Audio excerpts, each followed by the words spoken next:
Saya mau bertanya tentang pertemuan Ustadz sebelumnya. Mohon maaf jika tidak sesuai dengan tema hari ini.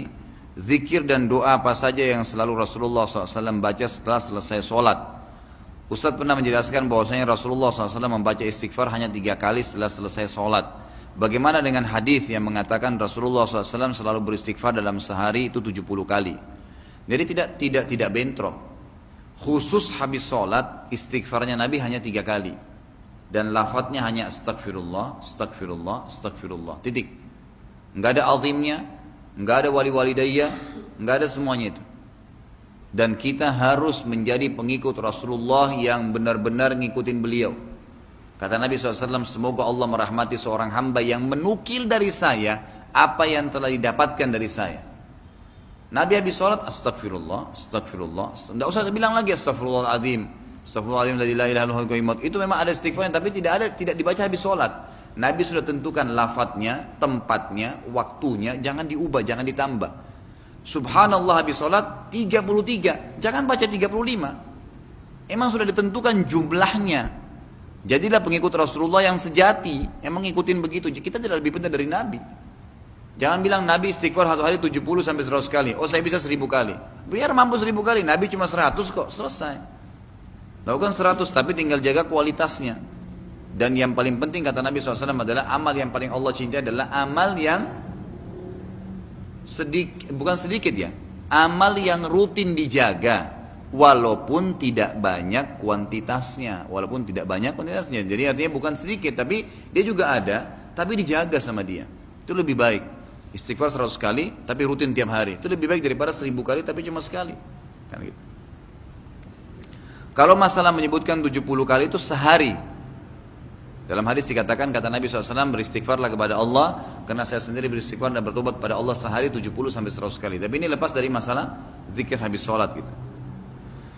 Apakah ada anjuran membaca salawat ba'da sholat atau setelah sholat? Jika ada, apakah ada anjuran berapa kali sehari? Bagaimana dengan salawat yang dibaca oleh Rasulullah SAW sendiri? Kalau setahu saya tidak ada salawat setelah sholat.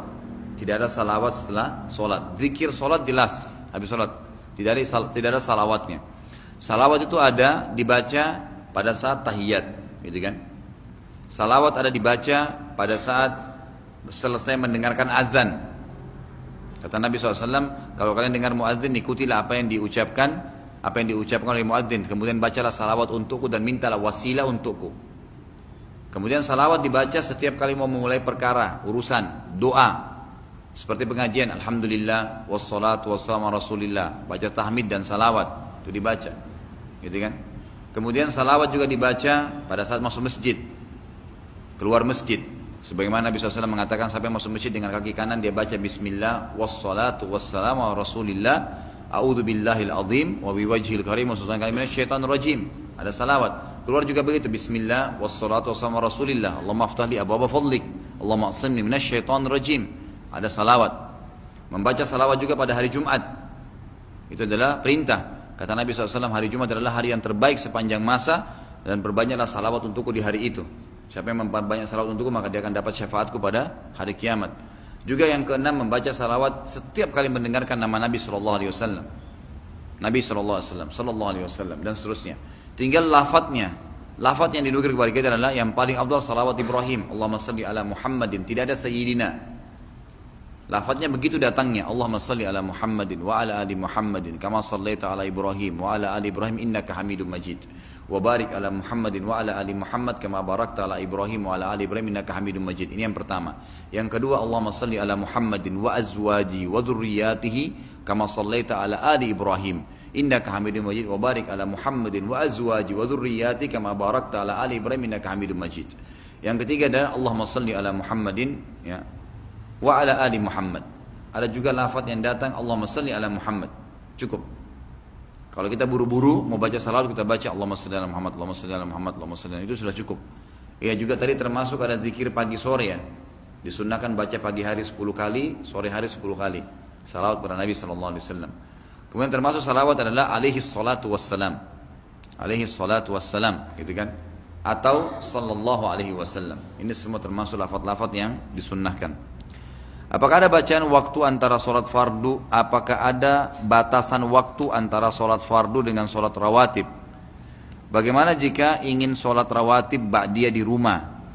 Rawatib sudah tahu ya, kalau yang belum tahu 12 rakaat sehari semalam, 2 rakaat antara azan iqamah subuh, 4 rakaat sebelum duhur, 2 rakaat sudah duhur, 2 rakaat sudah maghrib, 2 rakaat sudah isya, namanya sunnah rawatib.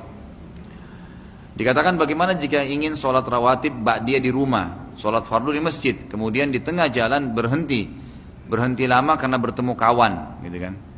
Nggak ada masalah, nggak ada hubungannya antara sholat wajib dengan sholat sunnah, nggak ada masalah. Yang tidak boleh kalau kita baru sholat 1 rakaat terus ngobrol sama teman, batal.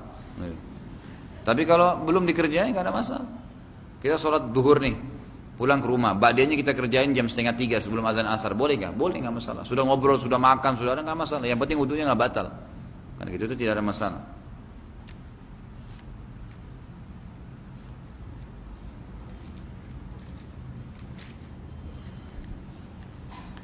Apakah doa dalam bahasa Indonesia pada saat sujud dapat dilafadzkan atau cukup diucapkan dalam hati? Sudah saya jelaskan khilaf di antara ulama, sudah berulang kali ini. Jadi pendapat ulama mengatakan boleh, nggak masalah. Dan lebih kuat pendapat ulama mengatakan dengan lafadz, bukan dengan hati. Karena umumnya tidak pernah ada riwayat yang menjelaskan zikir dan doa dalam hati, nggak ada. Tapi ada dilafadzkan. Sampai sholat sirriyah itu, sholat duhur dan asar kan tidak boleh kerasin suara ya. Maksudnya sir itu adalah mengecilkan suara, bukan menghilangkan suara. Jadi kalau bapak ibu sholat duhur suaranya hilang dalam hati, pasti tidak khusyuk. Makanya ulama bilang dikeluarin, termasuk sunnah Nabi SAW mengeluarkan suara hanya dia yang dengar, sehingga dia bisa konsentrasi. Kalau dalam hati pasti menghayal. Makanya nggak ada namanya bacaan dalam hati. Quran dibaca dengan keluarin suara, sholat dengan keluarin suara, doa dengan keluarin suara, zikir dengan, tapi sebatas kita saja, nggak boleh teriak-teriak. Itu dimaksud. Bagaimana hukumnya memeriksa diri ke dokter spesialis yang berbeda jenis kelamin dan dokter tersebut harus melihat aurat kita, bagian sensitif dalam pemeriksaan tersebut. Cari dulu dokter yang lain. Alhamdulillah banyak gitu. Cuma kadang-kadang kita malas gitu kan, atau gengsi. Banyak dokter perempuan, masya Allah di Indonesia kalau kita lihat masuk kampus kedokteran itu penuh, mungkin perempuan lebih banyak dari laki-laki. Kenapa harus cari dokter laki-laki? Banyak gitu, apalagi harus buka aurat. Walaupun ulama mengatakan dibolehkan dalam keadaan darurat, karena dalam pengobatan itu ulama mengatakan sama hukumnya dengan jihad. Kan waktu Nabi SAW jihad kayak perang Badar, perang Uhud, semua peperangan Nabi itu ada sahabat-sahabat yang ikut. Gunanya mereka sahabat ini untuk mengobati sahabat-sahabat laki-laki yang kena luka. Kan gitu. Jadi kalau luka mereka yang jahit, mereka yang tutup, mereka yang bersihkan. Perempuan-perempuan ini, karena yang laki-laki ini sibuk perang. Ulama menarik dalam pengobatan sama, darurat. Tidak ada dokter yang bisa kasih melahirkan perempuan, maka harus dokter laki-laki. Apa boleh buat? Tapi kalau masih ada bidan, masih ada dokter perempuan, kenapa harus? Ya gitu. Namanya muru'ah itu. Apa itu muru'ah? Menjaga kehormatan agama. Gitu kan? Kalau masih bisa makan duduk, jangan makan berdiri. Kalau darurat, nggak bisa lagi, harus makan berdiri, apa boleh buat? Nggak ada tempat duduk. Tapi kalau tempat duduk, dapat pahala duduk makan. Namanya muru'ah, menjaga kehormatan agama. Maka cari lebih baik yang sejenis gitu. Saya mau dijodohkan dengan orang tua saya, tapi orang tua saya tidak melihat calonnya secara menyeluruh. Sedangkan saya ingin wanita yang sudah jadi soleh, sudah jadi atau soleh. Kata orang tua saya, dia bilang nanti biar kamu yang merubah pelan-pelan. Kondisi calon saya belum tahu, tapi dengan kata merubah pelan-pelan ini saya takut karena saya melihat dari istri, dari kakak saya, dari menikah sampai sekarang tidak ada perubahan. Mohon nasihatnya Ustaz. Jadi ini yang saya bahasakan tadi ya, tidak boleh ada PR dalam rumah tangga. Jadi kalau anda bilang, ini perempuan tidak pakai jilbab, tapi saya suka Ustaz, nanti saya ubah dia, pakai jilbab. Itu berarti anda menyiapkan PR di rumah tangga. Rumah tangga bahtera baru kan, ada ombak-ombak nanti nih yang kita lalui, ada gangguan tetangga, ada mertua, ada ini, ada macam-macam gitu kan. Maka jangan sampai ada PR-PR yang dibawa sebelumnya. Itu menyiapkan PR namanya. Cari orang soleh sekalian. Lalu bagaimana saya hadapi orang tua saya? Jelaskan dengan argumen yang benar. Bukan termasuk durhaka dengan orang tua kalau kita berargumen yang benar, enggak. Dengan baik itu jelaskan. menurut saya begini ayah, ibu, menurut saya begini, karena ada pertimbangan ini dan seterusnya. Kalau saya harus ubah, saya harus mengeluarkan lagi energi ekstra, padahal saya butuh dia untuk sudah bisa siap melayani saya, mendidik anak-anak saya. Berikan argumen, sambil doakan kepada Allah Subhanahu Wa Taala, gitu kan? Dan kita juga boleh ya sebagai anak itu untuk menunjukkan masalah pilihan kita misalnya, opsi saya seperti ini, opsi saya seperti itu, gitu kan? Jadi kita bisa berikan gambaran, insya Allah tidak termasuk durhaka dengan orang tua tuh. Ustaz, anak telah menikah, tapi pernikahan anak itu diawali dengan pacaran. Anak menyesal dan bertaubat. Apakah Allah tetap tidak akan memberkahi keluarga anak? Mohon doanya Ustaz. Semoga Allah memberkahi keluarga anak. Kalau taubat sudah berbeda. Kata Nabi SAW, at-taubat tajubbu ma qablaha. Taubat mengampuni salah-salah yang lalu. Kalau sudah berlalu ya sudah. Afallahu amma salaf. Semoga Allah maafkan yang sudah berlalu. Yang penting sekarang diperbaikin. Tapi jangan yang terjadi pada kita dibiarin juga terjadi pada anak kita nanti. Banyak orang begitu. Dia ini hamil di luar nikah, terus dianggap sukses nikah dengan suaminya. Anaknya juga nggak apa-apa nanti hamil di luar nikah. Naudzubillah. Jangan kesalahan kita dibawa kepada anak-anak gitu. Jadi kalau sudah berlalu, insya Allah taubat sudah cukup mengampuninya. Ustaz, maaf, afwan tanya di luar materi. Ana mau tanya bagaimana dengan harta warisan? Apakah anak laki-laki atau bapak yang sudah meninggal hak warisannya masih sama? Tolong dijelaskan Ustaz, dalil dan hadis sahihnya. Saya tidak terlalu paham, tapi begini ya. Warisan itu adalah harta yang ditinggalkan oleh seseorang yang meninggal. A meninggal, tinggalkan 5 rumah, itu warisannya. Kan gitu. Warisan ini akan dibagi kepada ahli warisnya segera setelah dia meninggal. Kalau tidak dibagi, misal anaknya 5, nggak usah deh kita bagi dulu, sepakat saudara-saudara ini, nggak usah kita bagi dulu. Nanti aja deh, kalau kan ibu masih hidup, ibu biar tinggal 1 rumah, nanti kalau ibu mati baru kita bagi. Nggak boleh secara syar'i ini, nggak boleh. Harus dibagi, walaupun belum diambil. Misal 5 rumah, 5 anak, bagi langsung menurut hukum syari. Kalau ada perempuan dapat 1, laki-laki dapat 2 bagian, gitu kan? Karena laki-laki punya kewajiban menafkahi keluarganya, kalau perempuan tidak punya kewajiban untuk itu. Dia kalau tidak nikah orang tuanya punya kewajiban nafkahi, kalau dia sudah menikah suaminya punya kewajiban menafkahi, gitu kan? Baik, bagaimana caranya dibagi? Sudah tahu masing-masing hak saya di sini sekian, saya sekian. Ibunya mereka pun punya hak kan? Kalau punya anak-anak berarti punya 1/8 kan? Anak-anak ini dibagi satu sama yang lain, perempuan sama laki-laki dibagi 2/1. Sudah dibagi, walaupun belum dijual, tapi masing-masing sudah tahu haknya. Jangan ditunda, karena akan akumulasi. Misal, tidak dibagi nih. Ternyata dari 5 anak ini, ada yang meninggal 2 sebelum ibunya. Bagaimana itu? Dia tetap dapat, kalau memang harta awal belum dibagi. Yang tidak dapat itu kalau begini. Si A tadi ini, si ayah belum meninggal. Dia punya 5 anak. Ternyata anaknya dia yang kedua meninggal sebelum ayahnya. Meninggal sebelum meninggalnya pemilik harta, si A. Maka si anak ini tidak dapat warisan, termasuk anak cucunya, nggak ada warisannya. Dari si A ya, nggak ada warisan karena dia meninggal sebelum yang punya harta meninggal. Tapi kalau si A, ayah meninggal duluan, maka anak-anaknya punya hak. Kalau belum dibagi, walaupun mereka sudah meninggal, ahli warisnya tetap dapat. Karena memang hak mereka awalnya gitu. Jadi tidak boleh warisan ditunda. Harusnya dibagi langsung pada saat itu.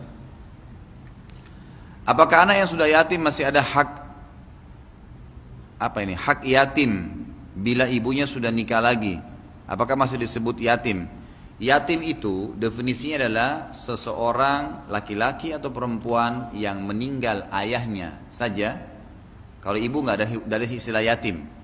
Indonesia supaya dikasihani ditambah piatu, gitu kan? Jadi kalau yatim ayahnya mati, piatu kalau ibunya mati, gitu kan? Yang tidak ada piatu dalam Islam, cuma yatim saja. Anak yatim. Siapa itu yang seorang anak yang ayahnya meninggal dan dihitung yatim selama dia belum balik. Kalau sudah balik bukan yatim lagi, masa nenek-nenek ngaku yatim? Gitu. Masya Allah banyak sekali. Ini saya baca satu kalimat ada poligami nih, terakhir lagi. Ini pihak laki-laki ini selalu jadi gara-gara ya. Sabar ya ibu-ibu ya. Jika jodoh Allah yang tentukan dan Allah membenci perceraian, kenapa cerai tidak diharamkan? Jadi kita harus faham bahwasanya Allah menciptakan kebaikan dan keburukan. Sunnatullah itu. Allah menciptakan iblis, syaitan. Sunnatullah untuk menggoda manusia. Allah menciptakan juga manusia dan kita diberitahukan bagaimana menghadapi mereka. Itu sunnatullah. Ada malam, ada siang, ada laki-laki, ada perempuan. Sunnatullah. Ada jahat, ada kejahatan, ada kebenaran. Pada saat kebenaran itu, ya, tugasnya kan kebenaran membendung kebatilan ya, ingkar mungkar, kan gitu. Kalau kebenaran tidak membendung kemungkaran, kemungkaran akan merajalela kan.